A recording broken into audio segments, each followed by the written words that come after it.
The man tells his mistress that the tomatoes are finally starting to ripen because the weather is clearly good.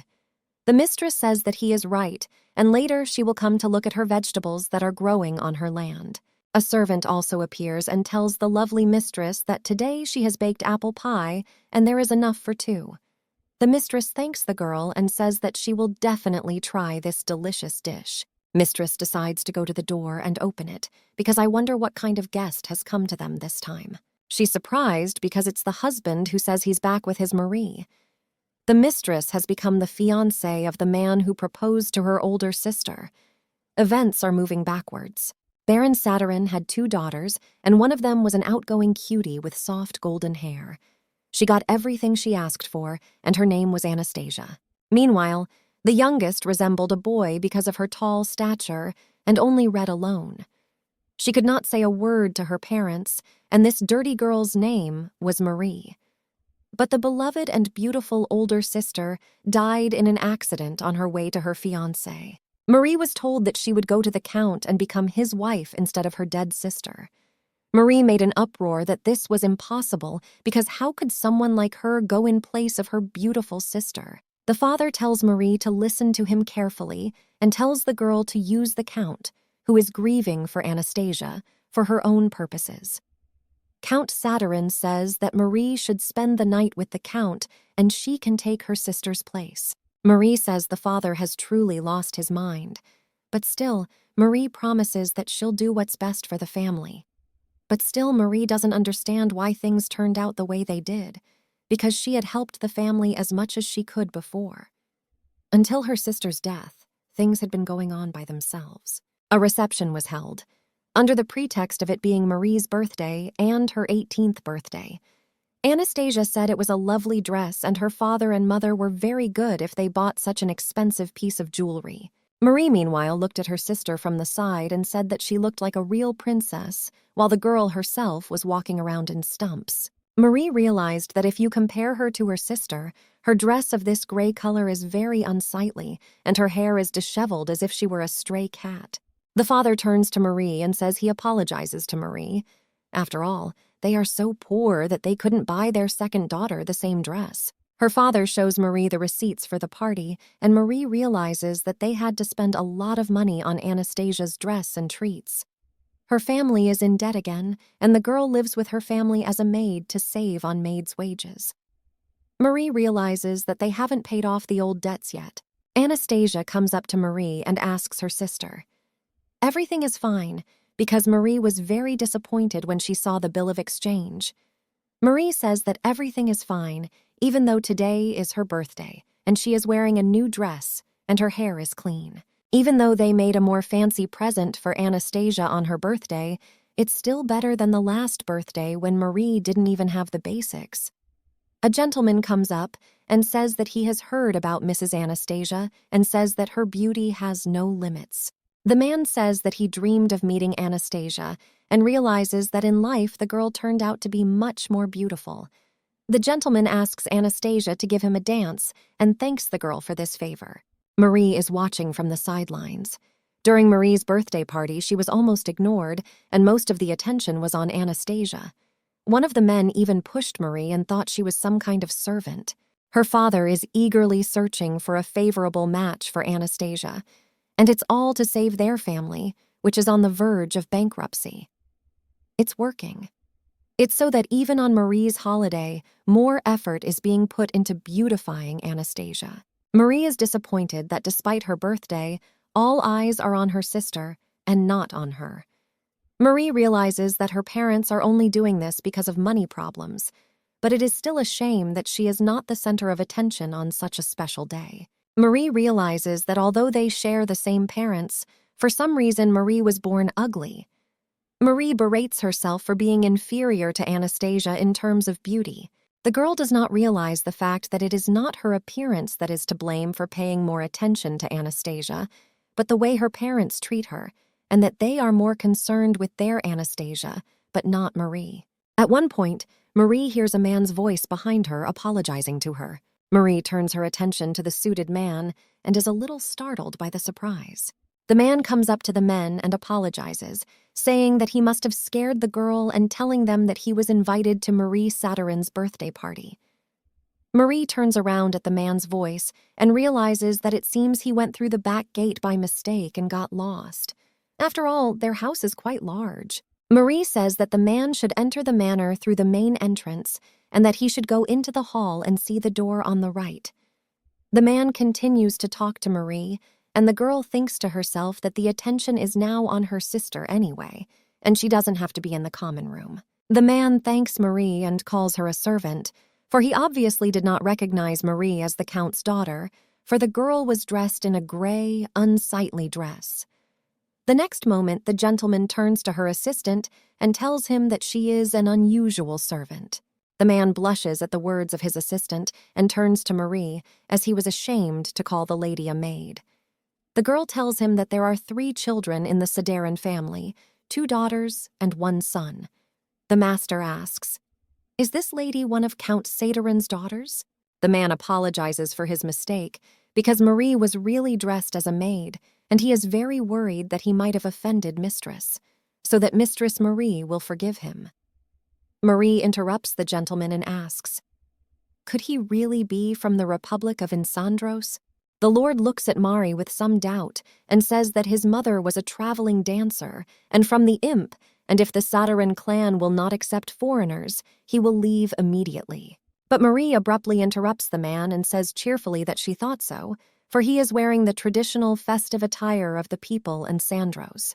The man asks, perplexed, "Does Marie really understand the culture of his people?" Marie is a little embarrassed and says she's not very good in such sciences, but she does have some knowledge. Marie says that Ipsandrosis was her main focus in school. The man asks, "Did Marie really learn the Ipsa language?" The gentleman is amazed that Marie is really good. Marie asks incredulously if she is that amazing. The man says that Ipsandros is a closed country. Therefore, there are hardly any traders from there, and the man was surprised that Marie knows so much about this country and even speaks the language. Marie smiles and says that the countryside here is rural, and goods from Ipsandros are rare indeed, but one only has to look at them to be mesmerized by the depth of the country's art and culture. Marie says she was surprised by the extraordinary culture of the people and the Ipsandros. The man was a little embarrassed because Marie was a very nice girl and captivated him with her beauty.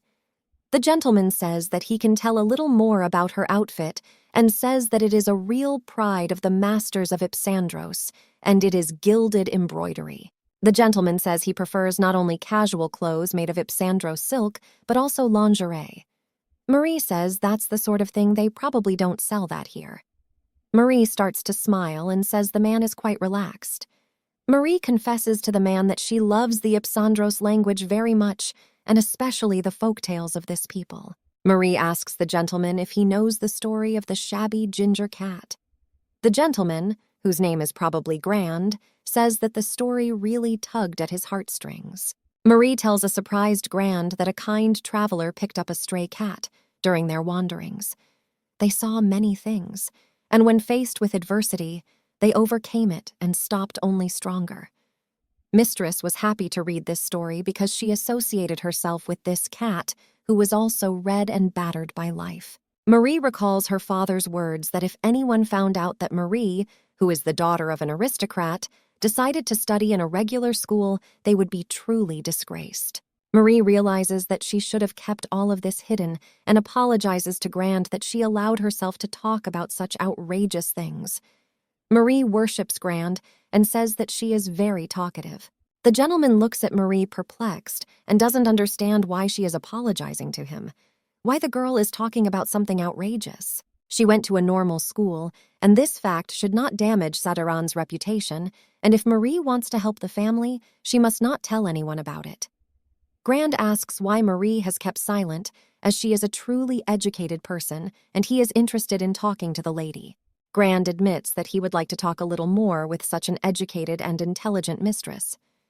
Marie runs away, and Grand asks Marie to wait and not to leave him alone. Grand reaches out his hand to grab Marie, but unfortunately he fails. Mistress turns around and sees behind her a beautiful man trying to catch up with her. Marie sees his green eyes and the beautiful look that sows any star. Marie realizes that this is a really handsome man, and she seems to fall in love at first sight with his beauty and manners. Marie realizes that Grand has come here to marry her older sister. Marie realizes that if Grand had come to her instead of Anastasia, she would have been incredibly happy. Marie is tired of living like a rat and wants to get out of this hell. Grand sees Marie crying and doesn't understand, for which she apologizes to him. Grand says he mistook Marie for a maid, so he's the one who should apologize. Grand says Marie would even be within her rights to slap him for his mistake. Grand doesn't understand why Marie was so worried. Marie starts laughing and tries to show Grand that everything is okay. Marie wipes her tears and says that everything is fine, and she is just very ugly for someone as lovely as Grande. Marie is glad she had the chance to talk to such a gentleman and would like to leave. The next moment, Grand approaches the girl and takes her hand. He looks at her beautiful eyes and says that Marie is beautiful in her existence. Marie tries to push the gentleman away and says that the culprit of today's celebration is now in the house and let him go there and have some fun properly. Mistress wanted to hear words about her beauty, but she doesn't understand why she is so sad, and it's as if cats are scratching on her soul. Marie closes herself in a dark closet and starts crying in the dark. After these events, almost a month has passed since that ill-fated birthday party. A letter was sent to Anastasia for the girl to come to Count Grand's estate as the wife of the Grand Chamberlain. Grand thought that the girl he met was Anastasia, while Marie was the birthday girl and should have been in the house with everyone else. But really it was Marie who was the birthday girl. But all eyes were on Anastasia. So the man mixed up the girls and sent letters to Anastasia by mistake. Father and mother made a real fuss. Marie was forced to write a reply to the letter as quickly as possible and to notify all the relatives and landlords, for father and mother. It was finally an opportunity to make a lot of money. After all, they had invested a huge amount of money in their daughter Anastasia, who was to bring the family that very wealth. The sister was confused, and as gifts she received gold jewelry and clothes that were out of size. It was decided to get married. Anastasia asked why such an unsociable man who is rumored to hate women and has a tough temper chose her. Marie observes her sister and realizes that the girl is probably in decline because she looks unwell. Anastasia says her husband is a chamberlain, and they say that because of his difficult character, he's very short-tempered. Marie realizes that the work seems to be tiring Mr. Grand a lot. Marie also works full-time at her parents' house as a maid. Marie tells Anastasia that the marriage proposal letter was sincere.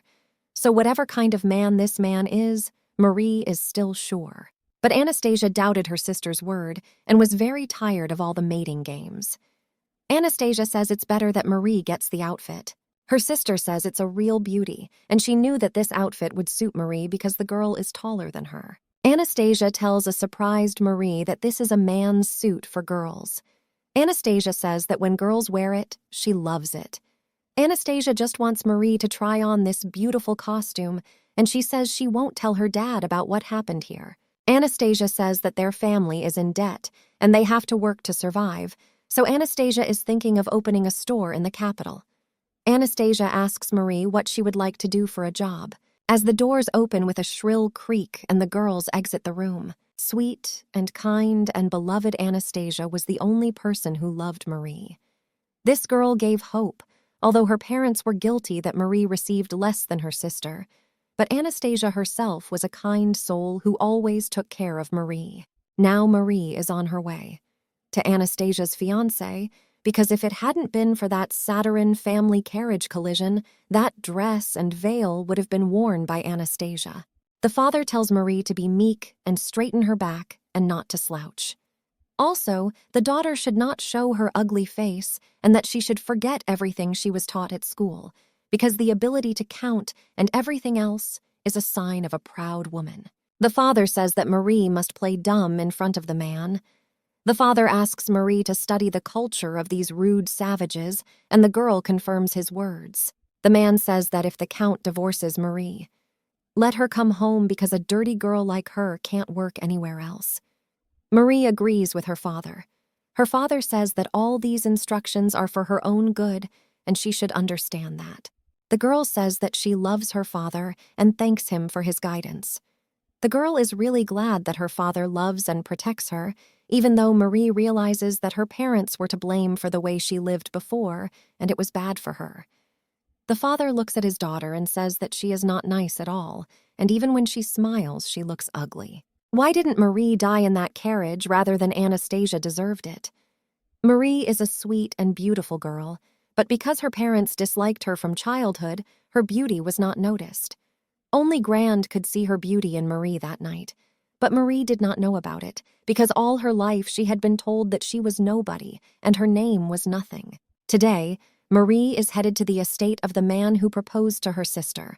Although it was Marie who proposed, it was just Grand who got the girls mixed up.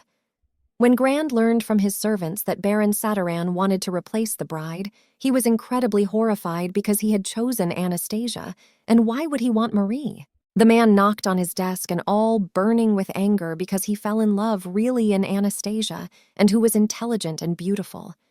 The man does not realize that to him just goes the one about whom he dreamed. Just in the letters he mixed up the names. Grand doesn't understand. If this is some kind of joke, he says, to get this Marie Sataran out of his way, for it was Anastasia with whom he had seen himself that evening. If the Count really knew that he was deeply mistaken, he would be incredibly happy to know that he had simply mistaken the girls for each other. Marie realizes that she must marry a gentleman, because that's great for her parents. Count Sataran sent a letter to Grand saying that he would send his youngest daughter instead of his dead eldest daughter. 4 days after Marie's father sent this letter, their carriage arrived at Count Grand's castle. But the Count was not allowed to go to the Grand estate, and it was said that the Grand had abandoned Marie, that he sent the letter in advance, so he's within his rights. But the maid says the letter didn't arrive until this morning. The maid says that although they say they sent the letter in advance, they didn't. Count Sataran was truly furious that they'd come all this way for nothing. Marie realizes that because of their debts, they broke into someone else's house and caused trouble. Marie, out of shame, just wants to disappear.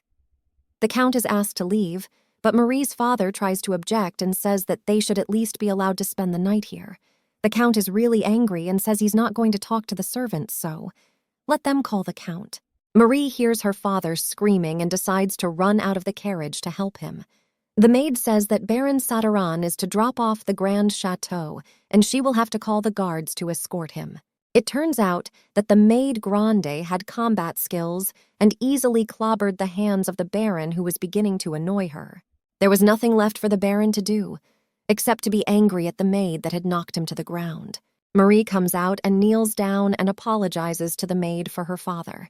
She says that her father had overreached himself. Marie looks down at the servants and says she apologizes. The servant was really surprised by Mistress Marie's behavior and didn't know what to say. She obviously did not expect such an evil father to have a peace-loving daughter. The maid sees Marie's face and wonders if the bride is Marie, whom the Count has named Anastasia. Marie says she's the Baron's second daughter. Marie says she is nothing like her older sister. The maid realizes that there has been an incredible mistake and tells Thomas, who was standing nearby, to hurry to the master and tell the truth. The maid realized that there had been an incredible mistake, and the Lord thought that he had met Anastasia on the riverbank that evening, but he had not. The maid bows to Marie and says, "Welcome to the Count's castle." The maid asks Marie to enter the grand manor. Father gets up from the floor and says that they should have settled things this way right away. Marie doesn't really understand what's going on, but it seems they were allowed to spend the night in the palace. Marie's father says his clothes are a little dirty, but he's still a baron. They're aristocrats and are always lenient with the slip-ups of a rumor. So the baron will have no claim on the maid that drove him to the ground. Their maid spilled water from a vase. He did not kick her out, but only reduced her salary. Meanwhile, the Count Grand's maid tells Mrs. Marie that it seems she has not yet introduced herself to her, and she is the manager of the Count Grand's castle. The next moment, Marie's heels fail and she falls down, but the castle manager helps Marie to hold on. The girl says her name is Mio. Mio says that they have many more climbs on their way, so she asks Marie to let her hold her hand. Marie thanks the polite Mio. Marie realizes that she had to wear her mother's shoes, so it is quite uncomfortable to walk. Marie is surprised that Mio is a kind woman. Despite her small stature and scary skills, she is not intimidating, but very nice. Mio says that she is very flattered by her mistress's words and says that she also performs the duties of Count Grand's guard. Meanwhile, in the back, the father is amazed that no attention is even paid to him. He thinks to himself that Mio is very strong, and in his estate he has to pass an exam to get a position as a guard. The man is clearly trying to show off in some way while being a real bankrupt. Meanwhile, Mrs. Mio tells Marie to have the bride address her informally. Marie asks. If she doesn't do that, the master will swear at her. But Mio says not at all, and she just thought it would be more comfortable for Marie to talk to her like a normal person. Marie realizes that Mio just smiled at her and apparently they have become friends. Marie says that Mrs. Manager is a good person and wise. Meanwhile, while the girls were chatting with each other, the father was walking behind them and mumbled to himself that Anastasia was 100 times better, and it would be much fairer to have an older daughter here instead of Marie. Marie realizes that Mio is amazing, even though she didn't notice it at first. Marie asks Mio in a whisper if they could have met before, because Marie has some hunches that she could voice. The next moment, the girls come to the door of the throne room from where shouts are heard. Grande shouts for the servants not to trifle with him and to quickly escort unwanted guests out of his manor. But the servant tried to prove to the lord that Mio herself had asked Grand to look at the bride immediately and see everything before her eyes. Grand says he proposed to Anastasia, not their youngest daughter. Marie hears it. As Grand tells all this and realizes why Anastasia died, and now Marie finds herself in this castle where no one is happy to see her. Grand says if Anastasia's dead, let them get out of here. The maid tries to convince Marie that she shouldn't be afraid to enter the gentleman's office. But Marie says that Grand is obviously in a bad mood right now, so she better not do it. But Mio tries to convince Marie that everything will be all right. Marie's really scared. But Mio turns to the gentleman and says the guest has arrived. He says if it's Marie, have them send her back. Grand sees in front of him the same girl he met by the river at Saturn Manor. At that moment, Grand is amazed at why the dead Anastasia is now standing in front of him. Now the whole truth is revealed, which has caused a misunderstanding between the two families. It turns out that Grand had thought all along that the girl with the red hair was Anastasia. Marie apologizes and says she apologizes for the intrusion, and her name is Marie. Marie says she is honored to meet Count Grand. Grand sits down at the table and is incredibly terrified. The servants are trying to bring the gentleman back to life in some way. Grand Chamberlain is the man she talked to in the garden the night before her birthday. Meanwhile, Marie's father takes the floor and says that their eldest daughter, Anastasia, has unfortunately died in an accident, and he thinks it was an unfortunate coincidence for both families. Marie's father asks the Count if he too is grieving such a loss. Marie realizes that she is unwanted here, and her father says that is the reason they brought Marie, who is Anastasia's blood sister. Now, a stunned Grand, who hadn't even listened to Marie's father, approaches. Grand asks the girl in a perplexed manner, is she really Marie? After all, he thought her name was Anastasia.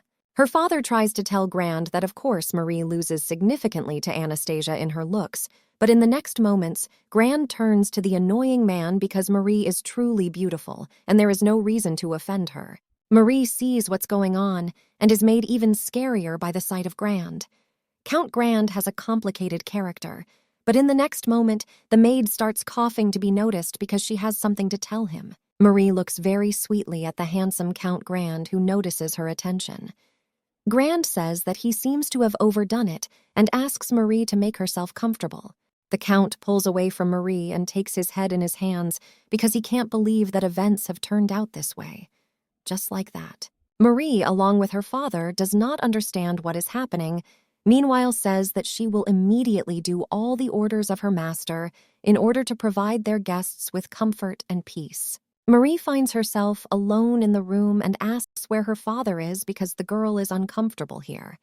Marie notices that Count Grand has a rather posh mansion, and he is not very comfortable here. Meanwhile, while Marie is looking around the room, a maid comes up to her and tells her that the Count has a private conversation with Marie's father. The Count has something to tell Marie's father. Marie kneels down in front of Mio and says that she would like to sincerely apologize again for everything that happened because she did not want to disturb Mr. Grand. Marie does not yet realize that Grand has fallen in love with her and not with her sister. Marie says that because of her father's tactlessness, they took advantage of the Count's grief. Such actions insulted the Count and the memory of her late older sister, for the Count only wanted Anastasia. Marie continues to delude herself and says that she understood all this, but did not stop her father, so she apologizes sincerely. The maid says Marie was forced to go and it's not her fault. Marie says it doesn't matter because it's her fault too. The next moment, Mio gives Marie some cookies and says that they are for her, so Mio suggests a snack of sweets and have tea and cookies. Mio asks Marie to sit down, as comfortably as possible, but Marie realizes that she never got the chance to apologize properly because Mio interrupted her apology. Mio says these sweets are the pride of their chef. Marie is amazed.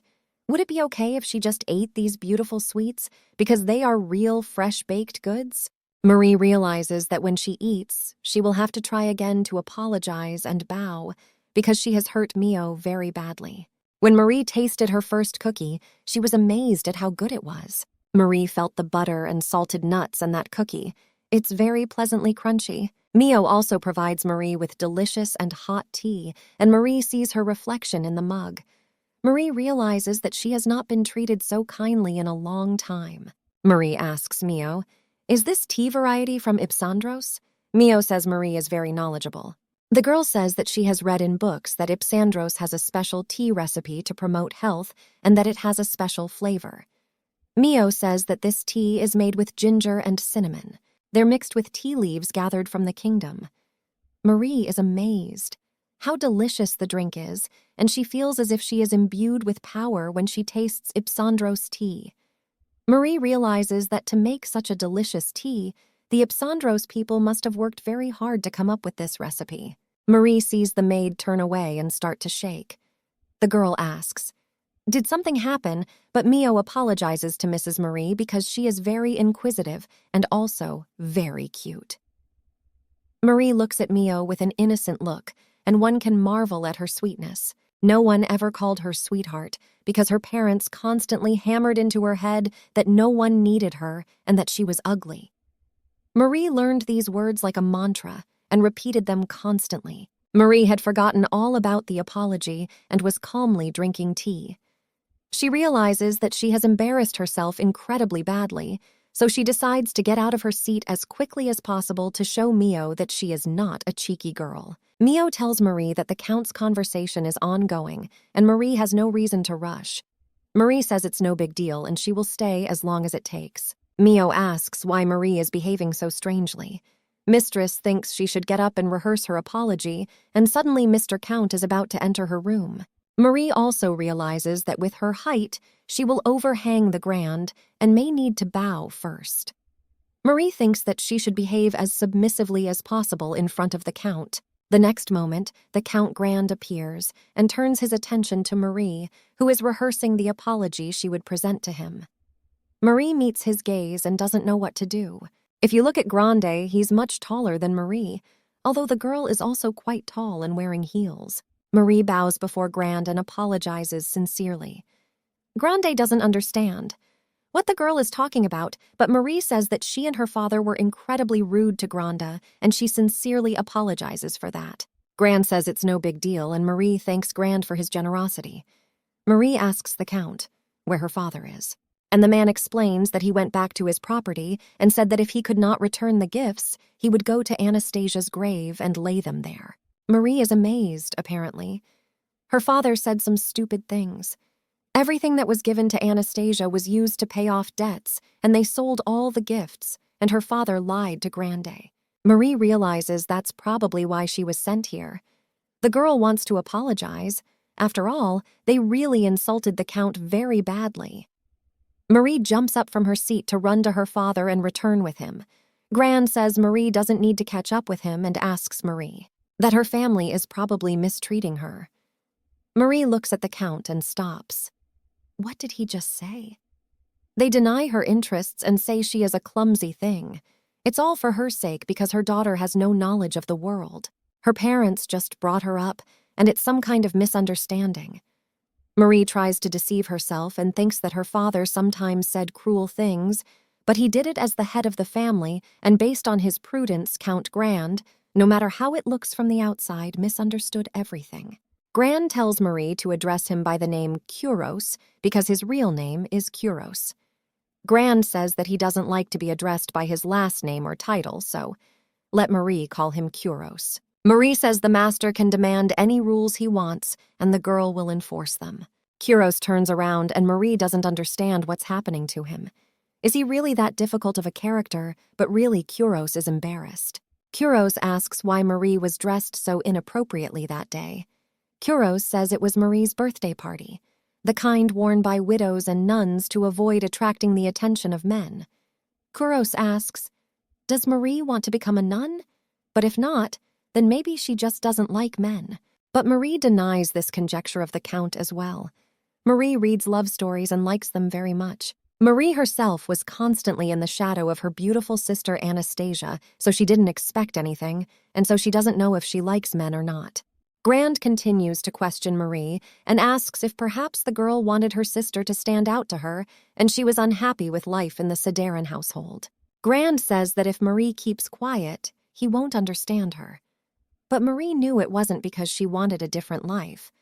But she couldn't avoid the question, so she had to answer it. Marie just hates these moments. Marie blushes and looks very pretty at this moment, but says she is not nice at all. Grand says he understands and demands that Mio come to him. Marie realizes that this probably looks pretty strange, so Grand wants her to forfeit the estate after all. More like kick it out, and the girl looks pretty upset. Mio says she listens to her master. Mio says the hot water and a change of clothes are ready. Marie doesn't understand what they are talking about. Are they going to keep her in the castle? Because just now Marie thought she was going to be thrown out. Marie sees Kuros, who tells the girl to go and get cleaned up as soon as possible. Marie does not understand what is going on, but Mio says that everything necessary has been prepared and the mistress should follow her to do the necessary things. While Marie was expecting nothing bad, some woman uses a strange vial and pours it into the water. The girl says that the gentleman has a new guest and she is itching to get her hands on it. Marie is surprised that she wasn't invited long ago, but they are already in the middle of some garden. Marie wonders. Maybe they're lost. But the next moment, Marie notices that they come to a place where there is a huge amount of steam. Marie notices that it is probably the bathhouse where Mio has brought her to have a proper bath. Marie is amazed that this bathhouse is very big and even bigger than their house. Marie doesn't realize how much wood and water there is to keep it all going. Marie thinks it must be very hard to take care of the huge baths. Marie is amazed that she's likely to be ordered to chop wood, and judging by the size of the baths, the cleanup will take forever. Marie realizes that she has most likely been given an opportunity to redeem herself. Marie realizes that Grand is a very merciful man for giving her this opportunity. The next moment, Marie meets a girl who says she's been waiting for her because it's probably Mrs. Marie, the manager of the Count Grand's bathing facilities, and her name is Tunica. Tunix is nice to meet from Marie. Marie realizes that Count Grand has a special servant at the bathhouse who handles things, which only applies to bathing. Marie realizes that they are really rich. She is mutually pleased to meet from Tunica. Tunica says that all the hard and dirty work should be left to her. Marie sees Mio and Tunica discussing the procedures as thoroughly as possible. Tunica says that she has already prepared a bath that will make the skin softer. Marie goes to create some questions, but Tunica says she can keep it all to herself because now she will be in true bliss. Marie realizes that Tunica is not only the manager of the bathhouse, but also knows about therapeutic baths. Tunica did everything to make Marie's body glisten from head to toe, and in other words, that Tunica is a beauty professional. Marie hasn't heard of people like Mrs. Tunica who are beauty professionals. Marie doesn't understand what that kind of thing means, but it sounds very nice. Marie starts to undress and the girl is very shy. Tunica says that in the bathhouse you can't bathe in clothes and you have to be completely naked. Mio says that if Tunica bothers Marie very much, Mio will let Mistress hit Tunica. Marie doesn't understand what Mio means because she was only going to chop wood and get out. Mio says no jokes and laughs at Marie's joke. Mio says they are here to make Mistress beautiful, so let her hurry up and get into the bathhouse. Tunica asks Marie if the water is hot, and the girl admits that it is normal. Mistress doesn't understand why everything turned out this way, and Tunica says that everything is fine and she needs to rub her back first. She feels good when Tunica rubs her back. Marie has only bathed in shallow barrels before and is not used to having someone taking care of her. Tunica says there is a lot of mud coming out of Marie and wonders, doesn't the Baron have a bathhouse? Marie says that their family is not rich, so it was hard enough to have a bathing suit. Tunica asks, didn't they even have hot water and soap? That they took turns using it all, but when it was her turn there was no hot water left, so they had to bathe in water from the well. Soap was only for special occasions. Tunica is looking at Marie's hair and says she understands. Then now they will warm up properly, Mistress, so as not to traumatize the skin, she will wipe it properly. Marie is very pleased with the unusual sensations. Marie is also amazed. What a delicious smell. Tunica says they put citrus liquor extract and honey in the water. Marie realizes that the water is probably sweet, but Tunica says she doesn't know what bath water tastes like, but it could be. After all, this extract is very good. Marie is thinking about honey, which is a very expensive product, and now she's basically bathing in real gold. Now, Tunica says Marie should turn her back to her and throw her hair over the side of the tub. Marie realizes she's not being washed with soap. Well, what is it? Tunica smiles and says that now she will wash Marie and Mistress will feel as if she were reborn. Marie will be glistening from top to toe. Marie relaxes and realizes she's entering a real realm of bliss. But what happens when it's all over? Tunica says that Mistress is like a cut gem and Marie is a very beautiful girl. Tunica says that they need to polish Marie well to make her a real treasure. Marie recalls that even after her sister died, it did not affect her daily life. Marie continued to be an ordinary maid who lived in the back room. She had more household chores to do and did a lot of housework. Marie chopped wood, carried water, cooked and cleaned. Marie is alive as an ordinary maid. Spoiled vegetables and a bad roast. She'd save the burnt rice for herself. Marie realized that chewing the mixture was bad enough, but the girl was determined to help her family. The carriage in which the sister was traveling to her fiancé fell off a cliff. It fell into a canal, and Anastasia was never found. The missing sister was declared dead. When Marie wanted to bathe, she had to use cold water because there was never any hot water left because Marie was the last to bathe. It went on as if nothing had happened. Marie wrote back letters for her father, and they returned a lot of presents. Marie saw her sister's room and decided to go in, but suddenly there is someone walking behind Marie. Marie doesn't notice the person and goes further into the room to see what was going on in Anastasia's room. Mistress recalls that Anastasia often read to her as a child. There was a tale that came from a faraway land, and it was the story of a shabby ginger cat. Marie loves that story now, but the girl doesn't notice the scary silhouette behind her. Marie doesn't hear the right person. When Marie saw her mom standing behind her, her mom just went and punched Marie in the face. Mom was crying and incredibly horrified. The woman asked Marie why Anastasia had died and not her. That day, Marie was hit for no reason for the first time. Mama shouted that it was Marie who killed her sister and that she was the one who had done something to the cart. Mom kept hitting Marie and said that Anastasia had fallen into the ditch for her, blaming Marie and saying that the daughter she loved had died because of Marie. The girl knew it wasn't true and let her mom stop. Why could this event be Marie's fault? Her mom yelled that Marie was a redhead and it was all her fault. The next moment, the father appears and takes the mother's hands and tells the woman to stop beating her daughter. Father hisses at mother and says she hurt Marie. Marie was beaten by her own mother. Mother tells father to let her go because she doesn't want to see the face of this girl she doesn't even want to call her daughter anyway. The father tells the woman to stop her accusations because Marie is about to leave for Grand Manor. Marie asks her father what he means, and her father says that Marie will go as Anastasia's replacement. It's Marie's chance to redeem herself for being alive. Marie doesn't understand her guilt and why parents choose to hate their youngest daughter because of the death of their eldest. Marie realized that her parents didn't want her because they didn't want Marie to be born.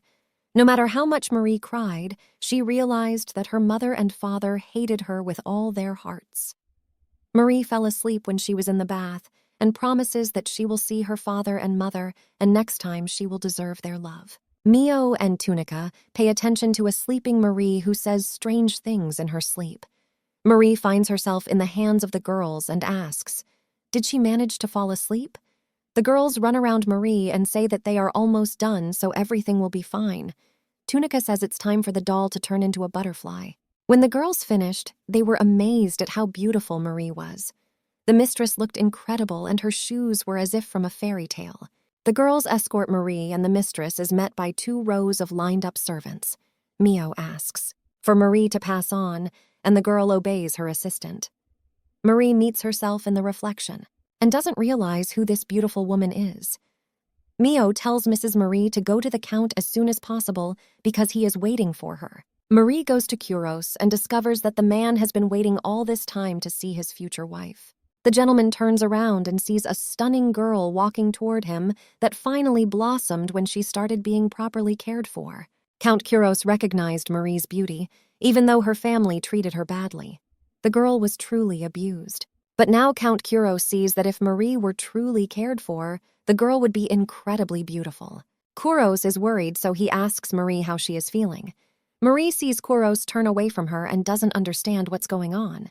Does she look strange? Marie doesn't realize that at this moment, Kuros feels incredibly embarrassed by the sight of the beautiful Marie, who has struck him to the core and looks simply incredible. Marie thinks that maybe she thought she had a bath, but even though she was allowed to wear such a pretty dress, her messy red hair ruined it. Marie wanted to apologize to the gentleman for looking so awful, but the next moment, Kuros says he's asking Ryu to come over to him. Ryu goes to the Count. And while the servants are watching, Ryu says that there is no reason to shout so much because she will come soon.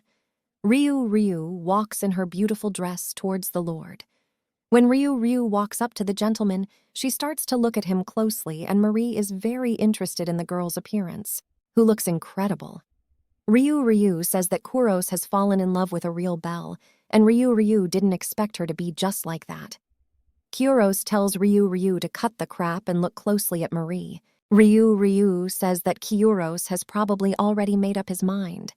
Kuros says it's an official ceremony, so he asks to be serious. Kuros calls Ryu his mother, and Marie is amazed that the Count has such a young and beautiful mother. Mari realizes that the gentleman seems to have said about her mother that she came from Ipsandros. Marie realizes that Ryu has the same beautiful emerald eyes. Mari awkwardly looked away from Ryu because the girl looked really attractive, and it was hard to take her eyes off her. Marie was most struck by those beautiful emerald eyes, which she remembered for the rest of her life. Kuros asks his mother with a serious face what she has to say about it, and Mama says Marie is rather insecure. Mama says that the Count's future wife should walk through life with her head held high and be confident before the wedding ceremony will work on that. The 2 young people are amazed at their mother's words. Mother says the Count despises all the nobility and royalty that will come to their wedding from abroad and from all over the Delta. Well, it's only to be done for one day, purely for the sake of propriety. Mom says she'll help out too, and her son doesn't have to worry. They just need to mend their relationship now. Kuros thanks his mom and says he wouldn't know what to do without her. Kuros says he doesn't like taking orders anyway. Marie doesn't know what they're talking about now. But Mio comes from behind and says she wants to greet Marie. Mrs. asks what exactly Mrs. Mio is greeting her about. Mio says it's a congratulatory message for the future marriage, and Marie will now be the wife of Mr. Kuros. Marie is now officially the bride of Count Kuros. Marie wonders if there has been some kind of misunderstanding. But the next moment, people around begin to clap their hands and loudly say that they congratulate Mr. Grand from the acquisition of a bride. Everyone rejoices loudly at the new union of the two families. Ryu jumps up to Marie and starts hugging and saying that she is happy to welcome Marie into their family.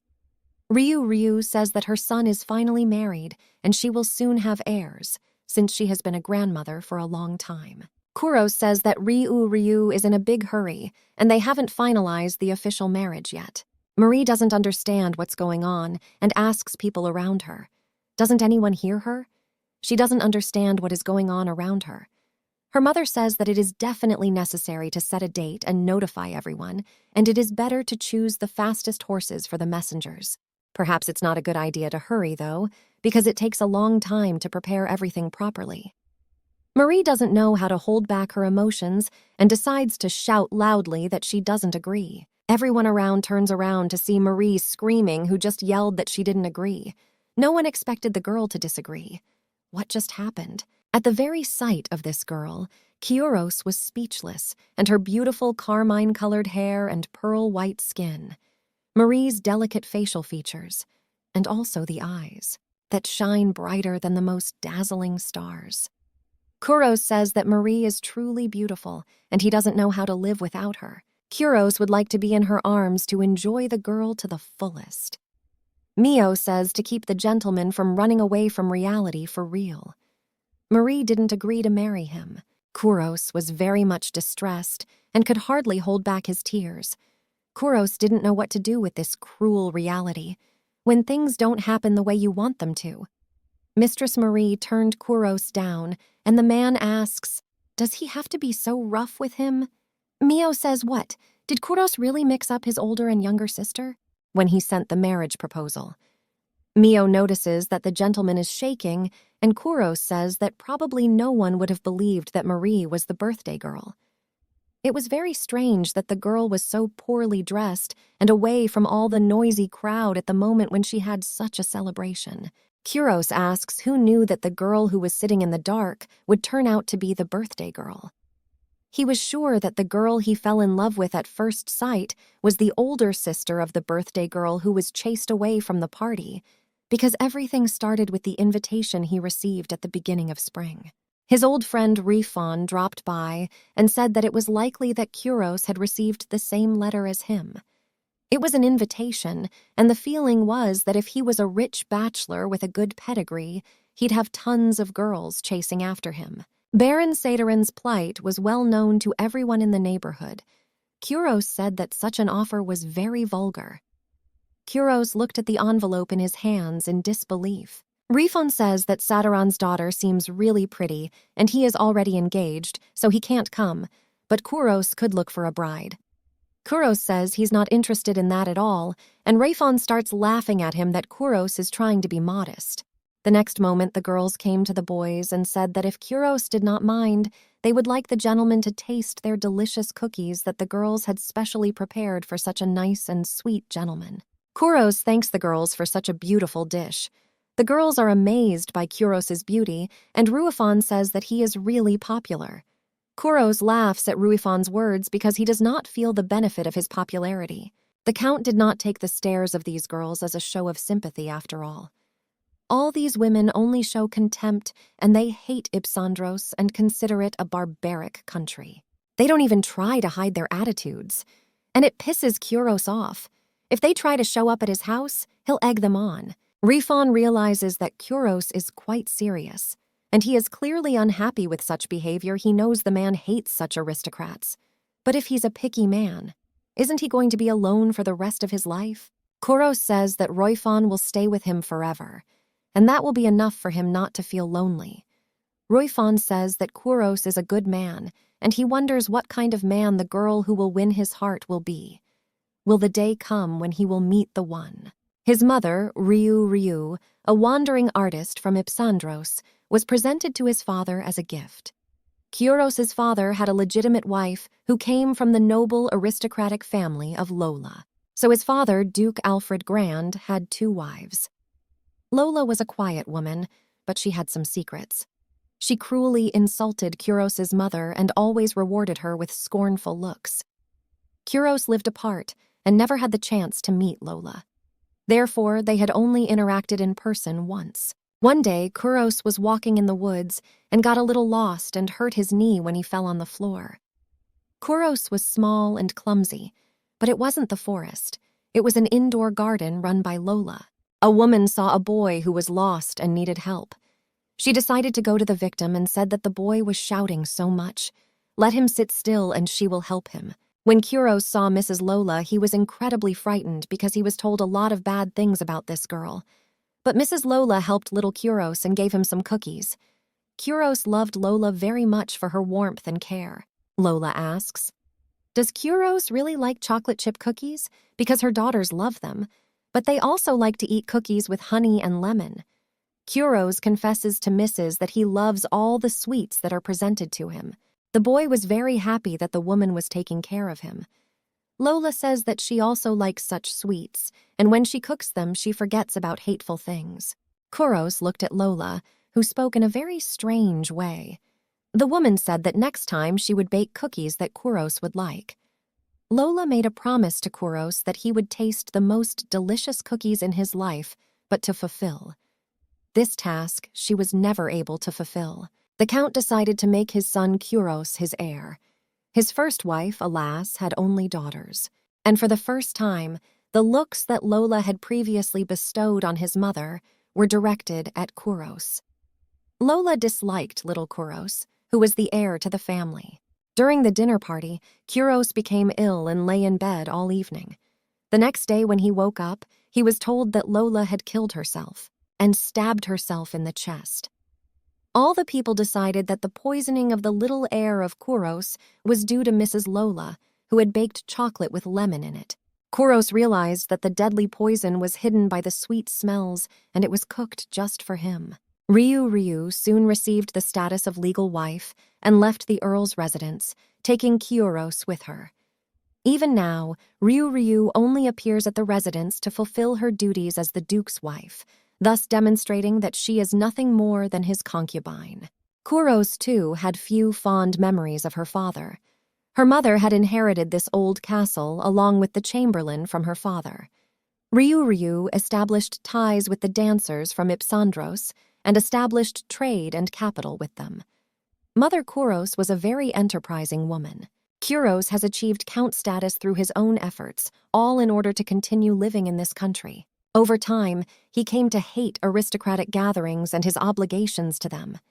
Every time he received a marriage proposal from a noble family, Kuros tried every possible way to gently refuse. These aristocrats were hard to chase away, but he was afraid that bad things would happen again. Kuroses. There's no guarantee that the treacherous aristocrats won't want to attack. As he grew older, he became more and more anxious to free himself from this treacherous society.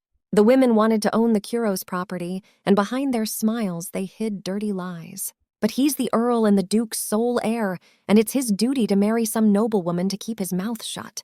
Kuros has read in letters about Marie Saturn, who is 18 years old, and she is the youngest daughter of a poor aristocrat whose title is low. Kuros realized that if it was his duty, he would solve the problem quickly and easily, so as not to bother the people around him. On that basis alone, he went to Marie's birthday party and met her. Kuros's first thought was who it is, a strange girl who is a very suspicious maid. She sits in the dark in the garden like in some scary story. The girl then asked the Count if he could be from the Republic of Ipsandros. The Count was confused by the girl's knowledge. In the kingdom, hair and skin color like his is considered common among the inhabitants of the eastern part of the continent, including Ipsandros. But she guessed his nationality from the clothes and the embroidery on them alone. The art and culture of this country captivated Marie at first sight, and Kuros was amazed at how lovely Marie was. Kuros did not understand who could tell that this girl was the daughter of a poor provincial baron. She spoke the Ipsandros language and had no connection to the capital, yet her education and joy at being able to talk about Ipsandros stunned Kuros. Kuros didn't know why Marie was such a good conversationalist, a seemingly ordinary girl, but why she was so educated. She's amazing, but that's not the only reason. Marie is more beautiful than the brightest stars, and Kuros felt he fell in love with her at first sight. No matter the rank of her family, she is the daughter of an aristocrat, and they didn't despise him because he has the blood of the Ipsandros people in him. Kuros was underestimated by many people, and also his family was constantly trying to insult him. But he never gave up on his path. Why Marie smiled so easily at him, and why she did not despise Kuros like the other aristocrats of this country. Marie turned out to be a kind soul who was very fond of Ipsandro tales. Before meeting Marie, Kuros thought that he should just marry some aristocrat no matter who, but such calculating thoughts were blown away when he met and fell in love with Marie. Kuros could no longer imagine his life without the beautiful Marie. He dreamed about her and dreamed of her. But before Kuros realized it all, Marie had slipped away from him.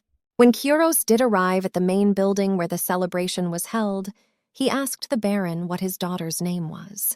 The jolly, drinking Baron said that if Kuros asked about the party girl, she was there and let him take their daughter in marriage. Anastasia. Could it be she was Marie's birthday girl? Kuros thought she was really pretty, but looks like all the other aristocratic daughters. Kuros fell in love with the red-haired girl and thought her name was Anastasia. Kuros walked away from the main crowd and wanted to find the one he saw, but Kuros couldn't find the girl anymore. Doesn't Marie understand? And at the time he thought her name was Anastasia didn't live in the house. A dead drunk father and an overeating mother. And also the degenerate younger sister around whom the men crowded. Kuros didn't understand why everything seemed so beastly, why this particular girl was sitting in such a place all alone on the edge of a small river. Kuros remembered that the girl had cried and said she wasn't nice at all. Kuros thought that they were probably joking because they had decided to make fun of one of their daughters, while at the same time exalting the other daughter above all others.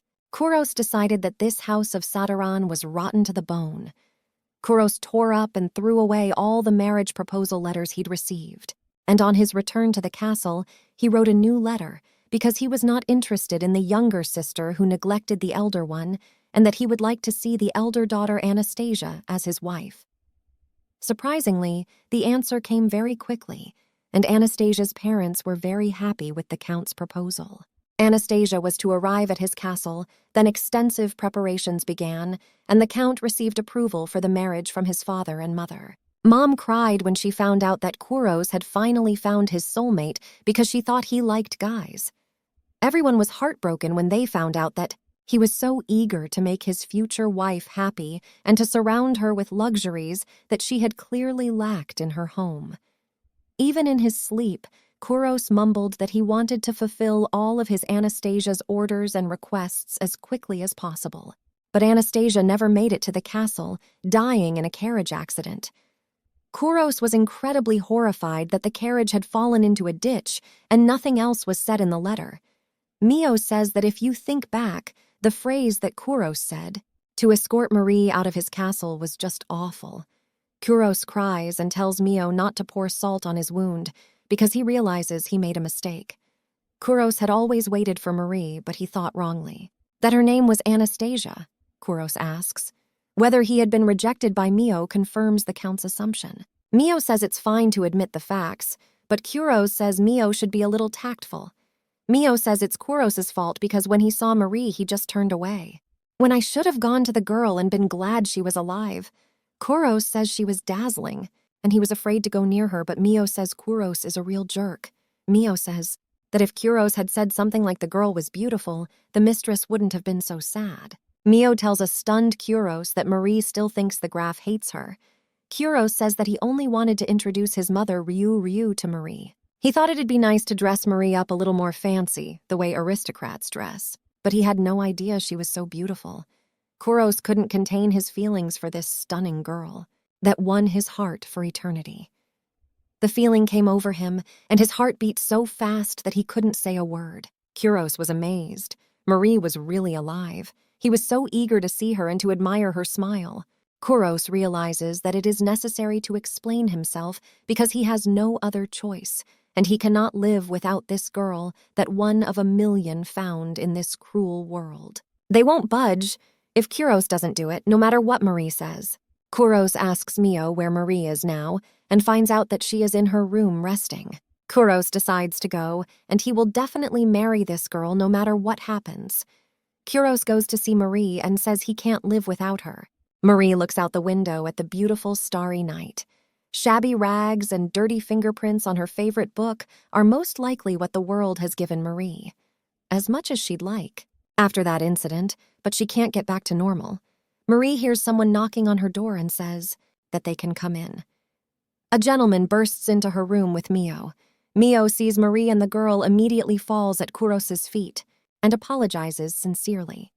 Mio, along with Kuros, wonders what is going on, because it is Kuros who has come to apologize to Marie. Kuros doesn't understand. What is this fairy saying now? But the girl does not hear the guy's question and says that she tearfully apologizes for ruining everything so unexpectedly. Kuros doesn't understand why Marie is apologizing and where she could have messed something up.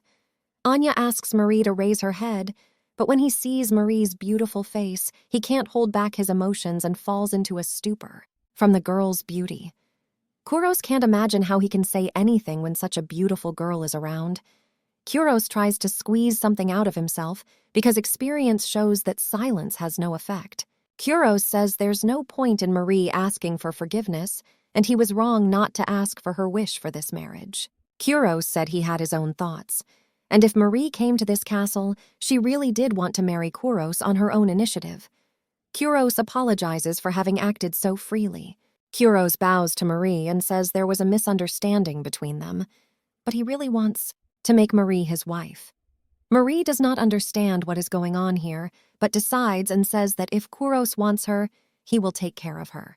Kuros and Mio stand there and don't understand what's going on, but Marie explains that when she shouted impossible, the word came out by accident, and she didn't mean to break off the engagement. Marie says it was then. It was very sudden, and she didn't know what was going on.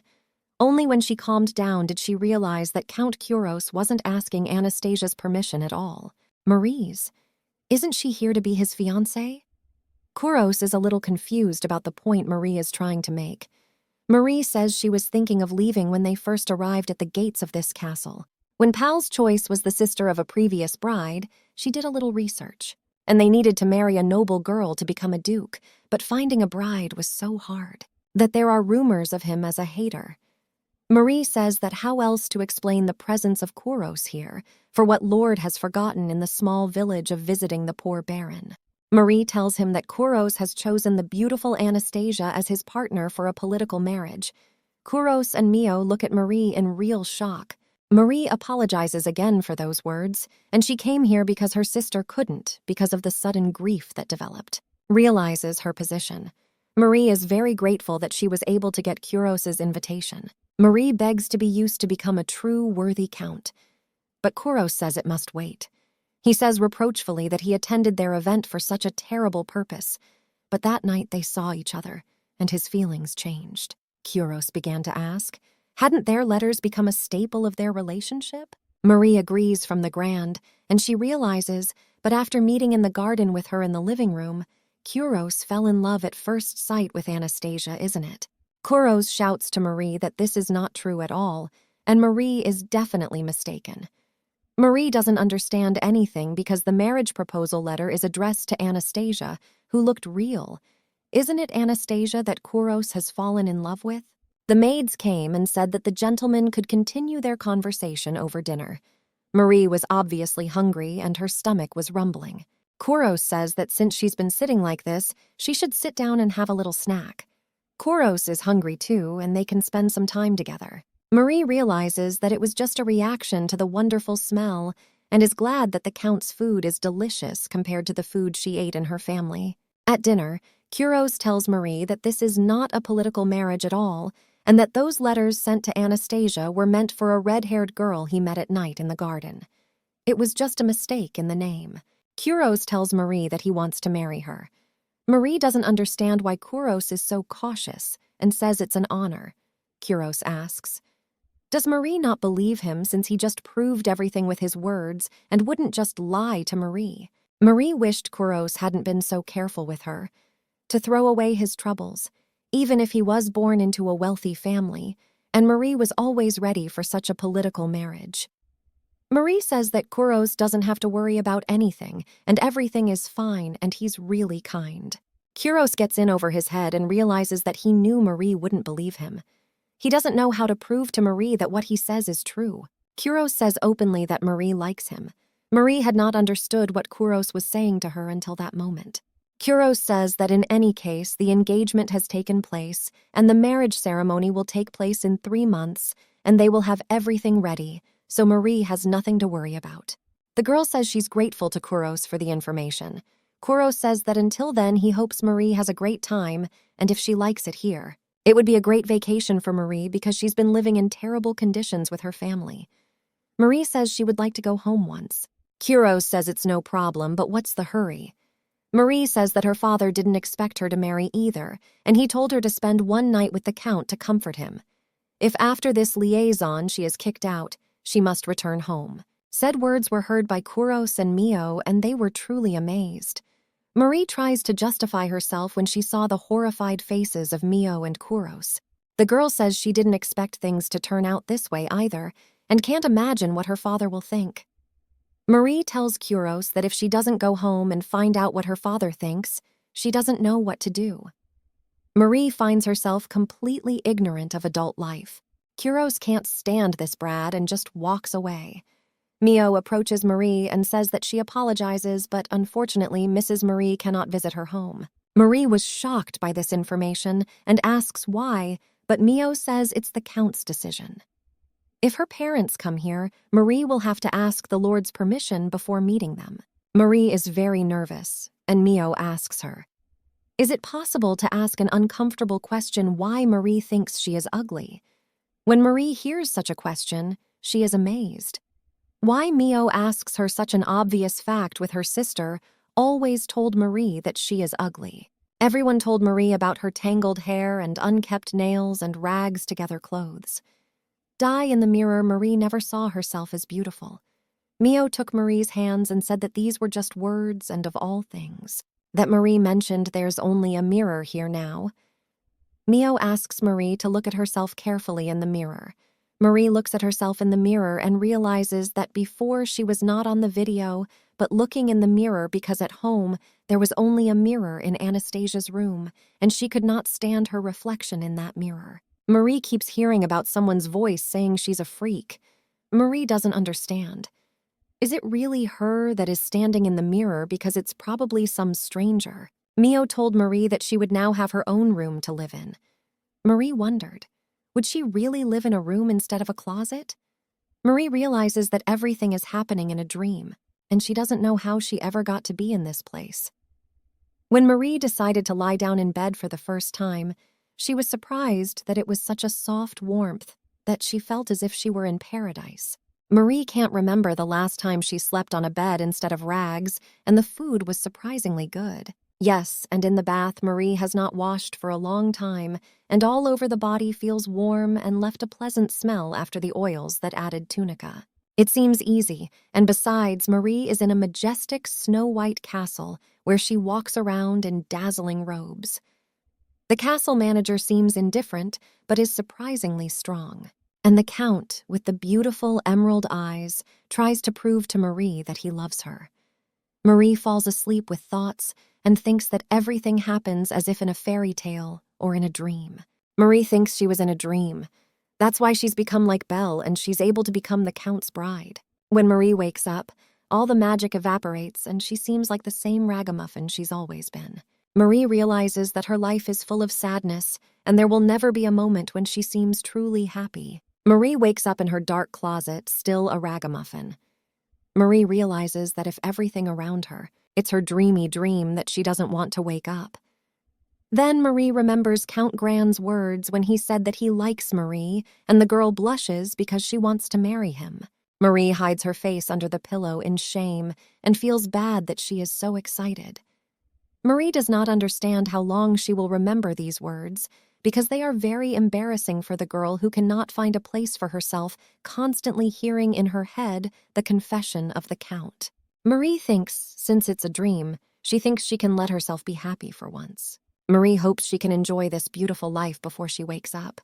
Meanwhile, While Marie was asleep, Count Grand was in his room, looking out the windows and thinking how he could prove to Marie that he was sincere in his feelings. The day arrives and Mio gives the maids the day's chores. The girl tells them that they have a lot of work to do today. One of the maids, she asks Mio about Mrs. Marie, who is the second daughter of the impoverished Baron Sadaran. Mio says that the maid is right, but so what, because Mio doesn't understand the meaning of the question. The maid says that she just wanted to know and doesn't need anything else. They have noble origins and have also been given the great honor of the Earl and work in the castle. The maids turn out to be the daughters of knights. Even when one of the girls worked in the imperial palace, her labor was greatly appreciated. And then she promised herself to work hard to live up to her status. Mio rudely interrupts the conversation of her subordinates and says, "Later." They will greet Mistress Marie properly. After all, their mistress is counting on them, and the Count also wants them to do their job properly. They must do their best for their beloved Count. The maid says that Mrs. Marie has only just arrived at the castle, but she already seems to be an incredibly kind person. Mio asks the maids to show Marie the utmost respect and to be kind to her. The maids smile wickedly and say that they have heard their own. They say that Mio should give the job to them. The next morning, Marie wakes up from the sunlight, and the girl is really happy because she finally had a good night's sleep. She became the bride of the man that she saw at the birthday party in the evening, and this dream was really beautiful. Marie realizes that she has to hurry up to heat the stove and wake up everyone in the palace. The girl jumps up from her seat because earlier the girl was beaten for not doing her chores. Marie is already like a trained dog, and her parents were really cruel to their youngest daughter. She saw that everything around her was shining and glittering, and realized that her dream was still going on, so she would lie down and rest in this bed for a while. The next moment, Marie hears some kind of scream. Mrs. Marie is awake. Marie gets up and wonders if she is still in her parents' palace and it wasn't a dream. But the next moment, the maids come in and apologize for waking Marie. They wish Marie good morning, but the girl immediately flies out of her seat and falls to the floor in a deep bow before the maids. The maid tells Mrs. Marie that they have come to court her. The maids start whispering among themselves because Marie should have just nodded politely, but she started bowing at her feet. Mio rises Mistress from the floor and tells the girls to introduce themselves to Mistress Marie. The girl with purple hair says her name is Hannah, and the girl with blonde hair is called Elsa. Today, the three of them will serve Mistress Marie. They will be loyal girls and will do whatever Mistress Marie tells them to do. The lady needs only a hint, as she will immediately bring everything she needs and make an exception to any rules. They will help the mistress, because the maid of honor must do so and not otherwise. Marie realizes that this is her personal freelin, but why are there three of them? It is too many for Marie. Marie knows that in the Palace of Kings it happens that there is only one maid of honor. Though it is rare, but it happens with princesses or princes that are not direct heirs. But of course in big houses and with heirs the attitude is completely different, and it should be taken into account. Marie was like a real princess now. Unlike maids who do the housework, frelins take care of their master exclusively. Marie was her parents' maid and cooked the meals. Marie doesn't see a maid as necessary, but it's the aristocrat's way of doing things, so she has to get used to it. She has to get used to it. The girl did not know the Count before, but now she is sure that the Count is incredibly rich and does not spare money on practical strangers. Marie Mila smiles at her maid of honor and says her name is Marie Sadaran. Marie tells Hannah and Elsa that from now on she'll be counting on them. The girl hopes that the Freelands will take care of her, and she and the girls will get along, because Marie doesn't want any conflicts and she likes to help. But she can't stand up for herself when she might get angry.